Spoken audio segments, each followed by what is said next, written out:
കൃഷിവകുപ്പിന്റെ അവഗണന അതിജീവിച്ച് മട്ടുപ്പാവിൽ പൊന്നു വിളയിക്കുകയാണ് തിരുവനന്തപുരം ശാസ്തമംഗലം സ്വദേശിയും മുൻ സൈനികനുമായ അനിൽകുമാർ.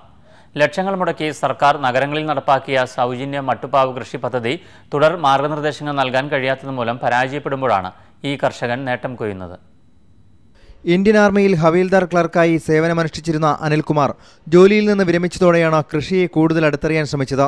സംസ്ഥാന സർക്കാരിന്റെ മട്ടുപ്പാവ് കൃഷി പരിപാലന പദ്ധതി പ്രകാരം തൈകളും വിത്തുകളുമൊക്കെ ലഭിച്ചു. എന്നാൽ സാധാരണ കൃഷിരീതികളിൽ ഒതുങ്ങാൻ അനിൽകുമാർ തയ്യാറായില്ല. നാടൻ മരിച്ചീനി ടെറസിൽ വളർത്തി വിജയകരമായി വിളവെടുക്കുകയാണ് ഈ യുവാവ്. പച്ചക്കറിക്കും മറ്റ് സാധനങ്ങൾക്കൊക്കെ അതിഭീകരം വിലയാണ്. വെറുതെ നമ്മളൊന്നും ചെയ്യാതെ തന്നെ വെറുതെ കുറച്ച് മണ്ണ് കൂട്ടിയിട്ടിട്ട് ഒരു കമ്പ് നട്ടു വെച്ച് കഴിഞ്ഞാൽ ഒരു 5-6 കിലോ മരിച്ചിനി കിട്ടുമെങ്കിൽ അത് വളരെ എളുപ്പമാണ്. മട്ടുപ്പാവ് കൃഷി പ്രോത്സാഹിപ്പിക്കുന്നതിനാണ് കൃഷി വകുപ്പ് സൗജന്യമായി പച്ചക്കറി വിത്തുകളും തൈകളും വിതരണം ചെയ്യുന്ന പദ്ധതിക്ക് തുടക്കമായത്. എന്നാൽ വിവിധ റെസിഡൻസ് അസോസിയേഷനുകളുടെ സഹകരണത്തോടെ നടപ്പാക്കിയ പദ്ധതി ഇപ്പോൾ പരാജയത്തിന്റെ വക്കിലാണ്.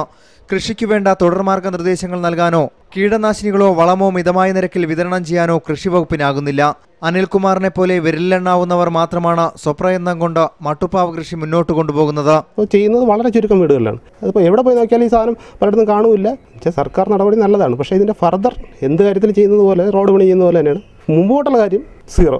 തിരുവനന്തപുരം ശാസ്തമംഗലത്തെ അനിൽകുമാറിന്റെ മട്ടുപ്പാവിലെ കൃഷിരീതികൾ അയൽക്കാർക്കാകെ മാതൃകയാണ്. ബയോഗ്യാസ് പ്ലാന്റ് സ്ഥാപിച്ച് പാചകവാതകവും ലഭ്യമാക്കിയിരിക്കുന്നു. സൂര്യ ന്യൂസ്, തിരുവനന്തപുരം.